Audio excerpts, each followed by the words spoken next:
I love the way the First Gen Lounge makes me feel. Because it creates a space where I belong. Where we're able to create community. The fact that it's a community. It's a safe place. It also gives me a place to understand different perspectives. The stories of these individuals prescribe transformational perspective. I receive encouragement, enlightenment, empowerment. And also serve as a catalyst to just keep going. Where we're able to be our true selves. I'm allowed to be an unapologetic first gen. And above all else, tell our story. And every episode is unique. I love it. I'm your host, Dr. Eve, and I'd like to welcome you to the First Gen Lounge. Well, hello and great day, good people. Welcome back. Hey, y'all, you know how it goes down. So I'm truly excited today to share with you someone who is just brilliant, someone who's genuine, somebody who will have you laughing till your stomach hurts. Just good people, and a classmate of mine, which, you know, it's always love when I have my people here.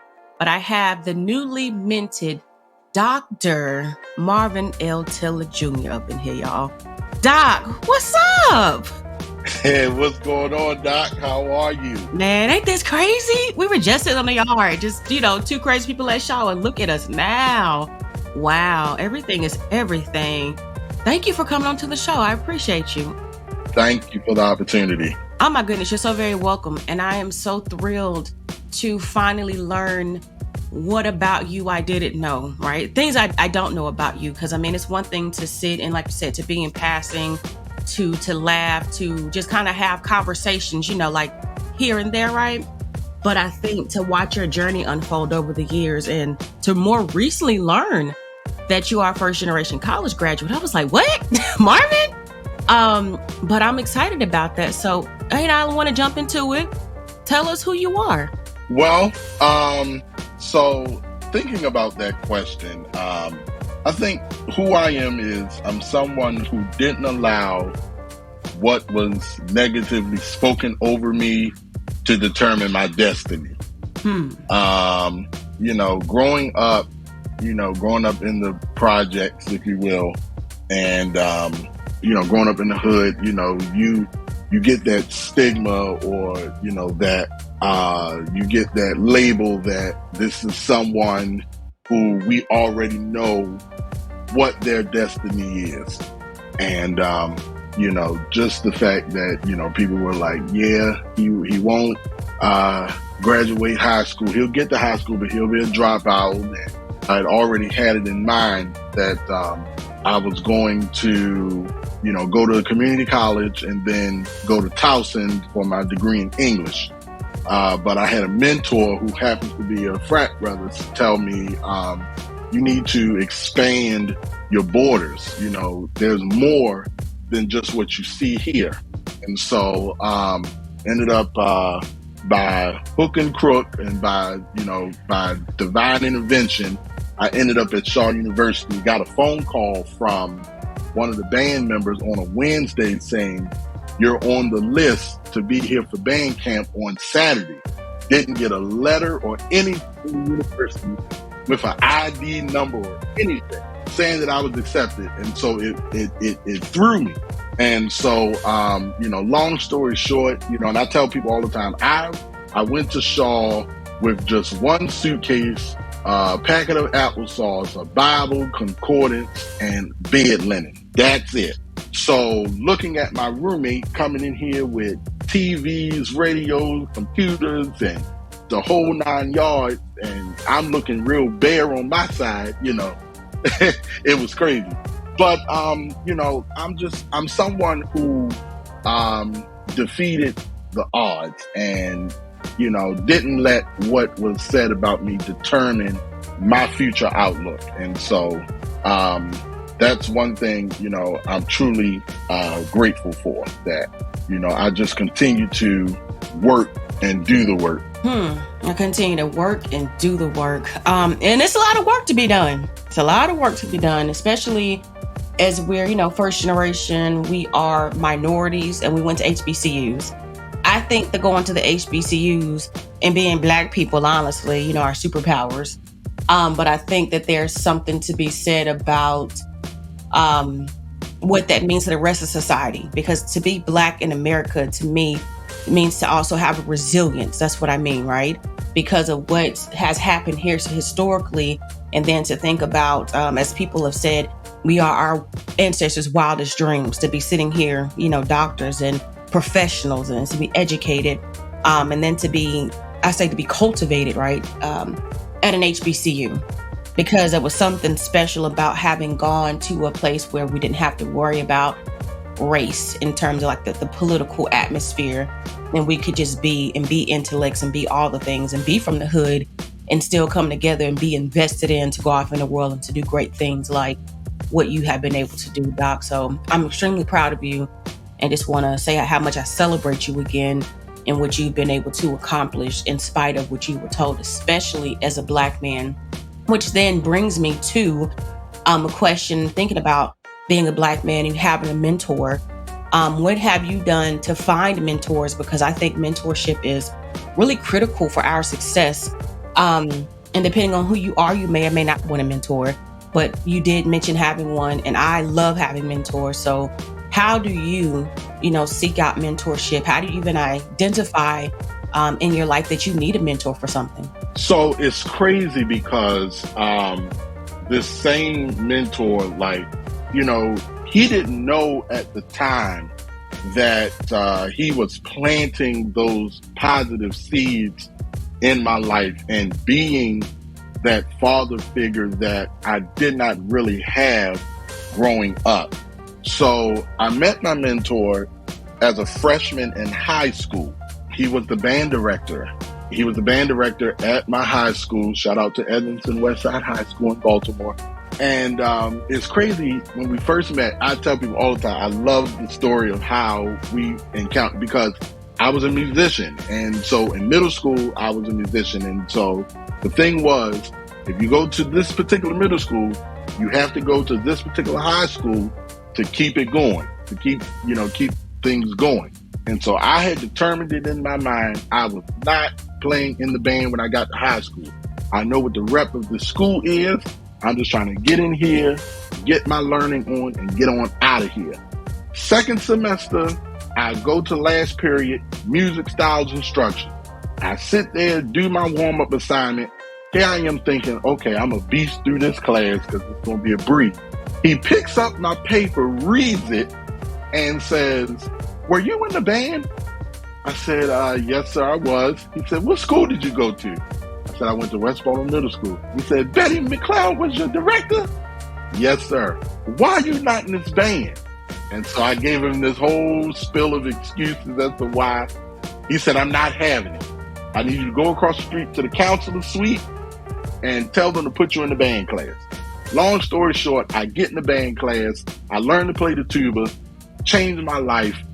And he just, from that point on, just continued to be a blessing to my life. And he was the one that encouraged me. He said, "Don't worry about what your SAT score says. That does not define you." And so he was very instrumental in setting me up to go to Shaw. He knew the band director at Shaw.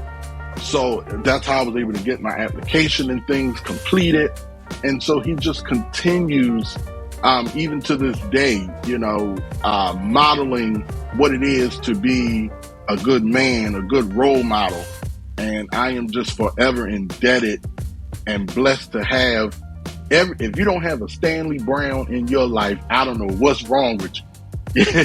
I am just my life is so blessed because he just continues to pour into me even now. He still finds opportunities to instill some words of wisdom into my life, and I'm just forever grateful. I love to hear stories like that because he saw you. You may not have even seen yourself, right? But he saw you.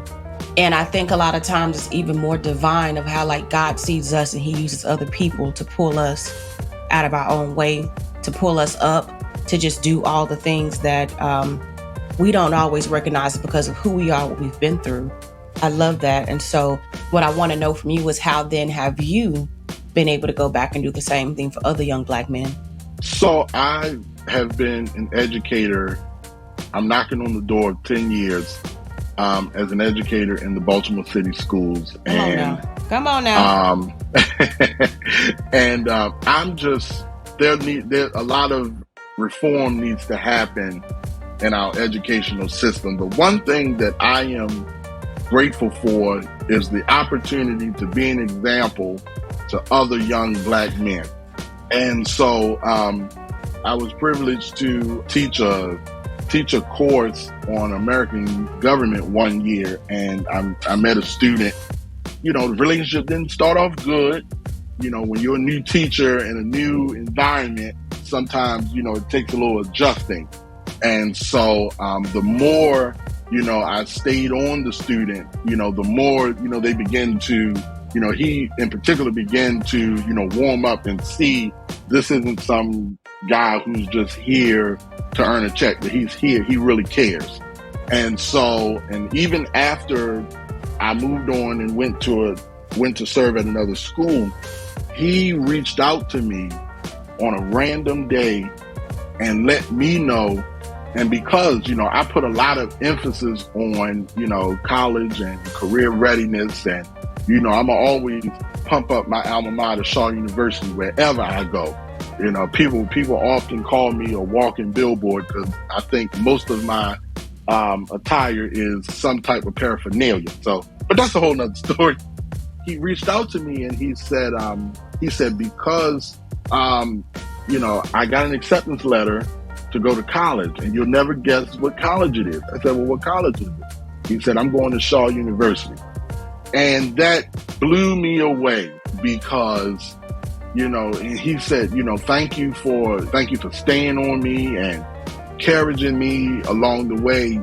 I wouldn't have picked Shaw if it wasn't for how you talked to us, and you talked to us about Shaw, and you talked to me, and you encouraged me to stay in school. It was just completely mind-blowing when you think they're not listening, when you think that what you're not saying is hitting on something, that's when you know it's hitting. And so, for me, that was just mind-blowing, and it reminded me of why it is I chose this profession, because, it's not a lot of Black males in the field of education. And so if I can be one of those ones planting those seeds and being there for those students, then I know that I'm doing and walking in my purpose. I really love that. And it's so important to be intentional. Right. Because you saw a need, and let's be for real, Doc, education don't pay nothing. unless you up and doing something big, it's not competitive. It's not something that, people talk about luxurious life, and you're not going to get that as an educator. I'm just sorry. And that's something that me and my husband were talking about the other day.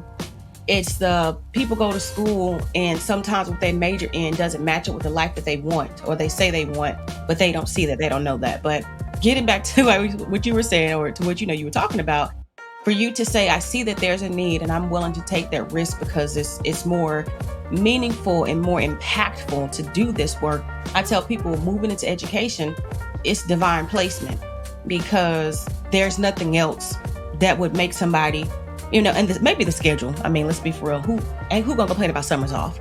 But even the schedule, that's appealing. But I think there's just so much to be said about that. So thank you for having taken that route and made that commitment to uplift young people. And I think, like you said, just even being a Black male educator it says a lot. That's a really big thing in itself, because it's not enough of you all. In addition to education, there's something else you do. I ain't said earlier, but there's another title that's in there. And I know if anybody who know well, they hear it in your voice. So we know better. Talk to us about it. I think there's a reverend up in there somewhere. I've been in ministry for a long time. I'm young, but people say that. I've been in ministry. I did my initial sermon at the age of 8. I didn't really, understand the magnitude of the call until I turned 12. And the crazy thing is, and people laugh when I say this, I got ordained 3 days before my junior prom. So, so I was an ordained reverend 3 days before my junior prom, and that was a fun week, to say the least. I will say that ministry has really shaped me, and I've had some really humbling life experiences that helped me, when I wanted to be done with ministry as a whole. God would remind me, like, I called you to this, and don't you allow whatever season that you're experiencing to stop you from walking in your calling. And so I've been, it really works itself out.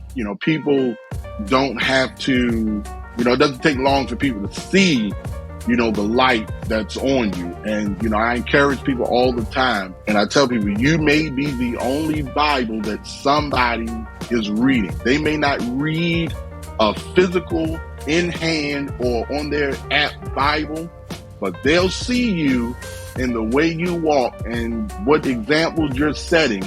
And that could be that living epistle, that living Bible that somebody sees. And so it's important that you are doing everything you can to make sure that people are seeing the God in you wherever you go, whatever you're doing, and yes, life presents its challenges. Life presents its situations where you just want to, you want to run and hide and just be done with everything. But you got to remember that the trials only come to make us stronger. So, if you can just hold on just for a little bit, God will definitely meet you right there where you are and help you to get over those hurdles.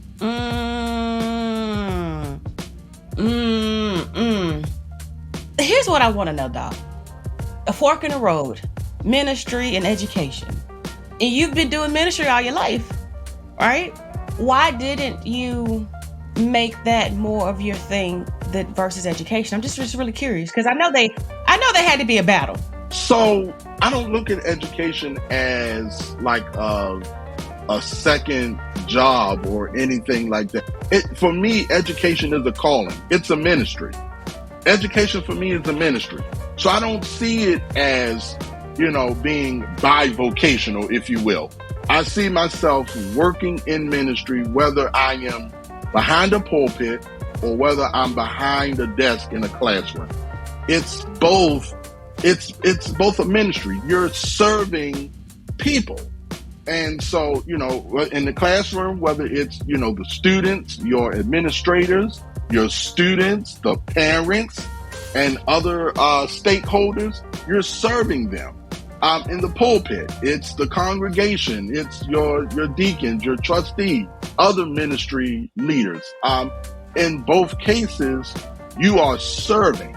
And so, I don't see it as, well, I can do ministry full time, and be done with education. I mean, at the end of the day, I'm working in full-time ministry.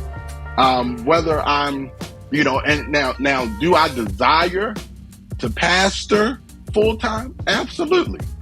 Absolutely. That is a desire that I have told the Lord. I want to pastor full-time. Now, if it doesn't come when I want it to come, I have a strong plan B.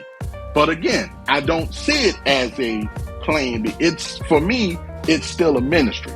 So if I'm not pastoring full time, my ultimate goal is to either be a superintendent for a school, or I would love to serve as an HBCU president. So that is like my ultimate dream job. And so I'm working and planting those seeds now to get to that ultimate prize if full-time pastorate is not something that will happen anytime soon. So yeah, they're both a ministry for me. That's good, because you don't have to choose. You just got to know who you are. You got to know who you are. And what I love about that is thinking about being an entrepreneur now, from having been in the educational space, because of course my background is higher education.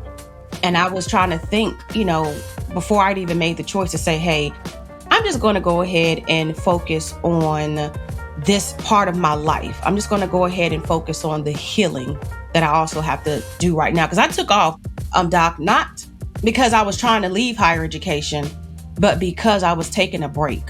I just needed time and space to heal, because I had been through so much. And then I had the thought to maybe I should just try speaking.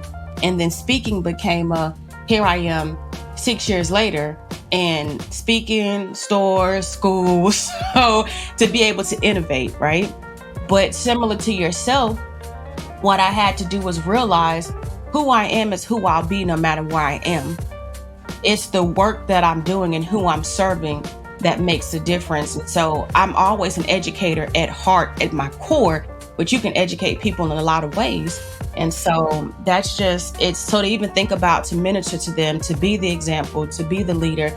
I love that you say that, because you didn't pick or choose. You are who you are. So, I'm here for it.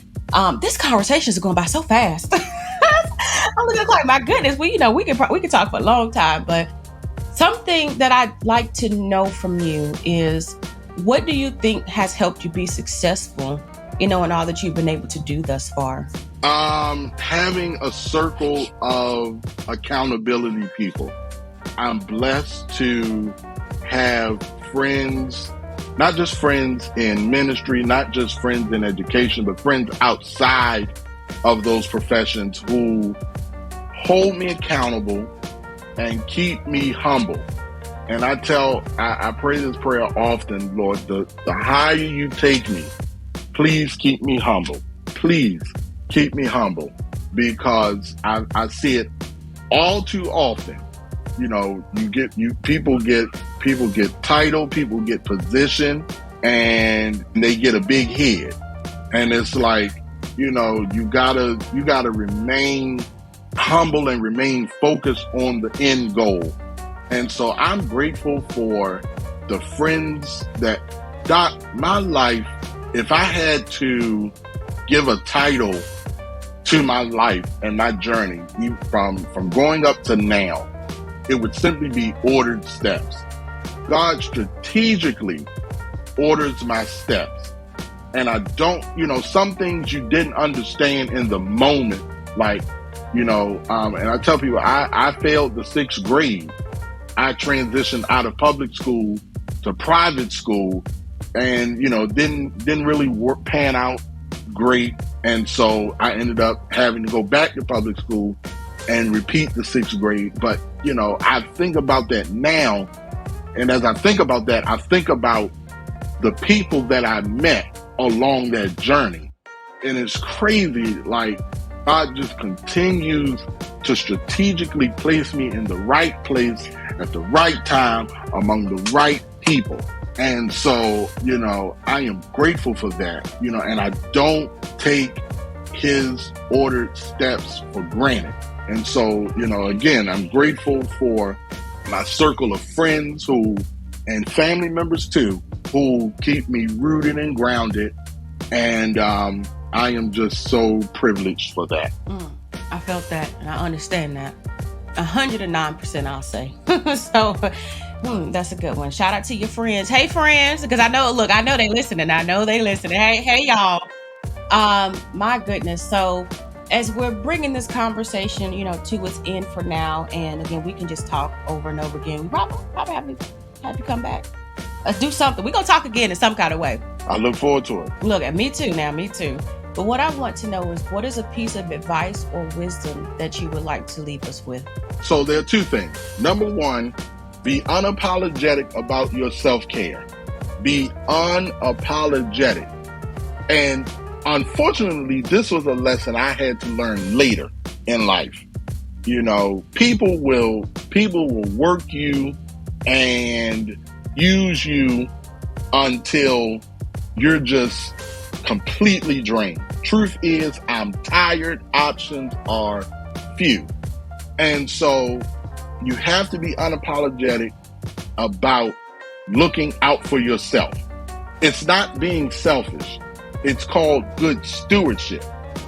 You are no good to anybody if you are empty yourself. And so it is important that you take those moments of self-care, embrace it however long you need. And that goes into my second thing that I want to leave with you. No is a complete sentence. Listen, learn how to say no. If you can't do something, if you can't be somewhere, that's just what it is. You know, again, people have to learn that you can't be everywhere. You can't do everything. You have to take those moments to recharge, reset. And if that means having to tell somebody no, I don't know what to tell you, but I'm going to be all right once I come back from my recharge and my reset. So prioritizing your self-care and learning how to say no. That sounds like the perfect bundle to me.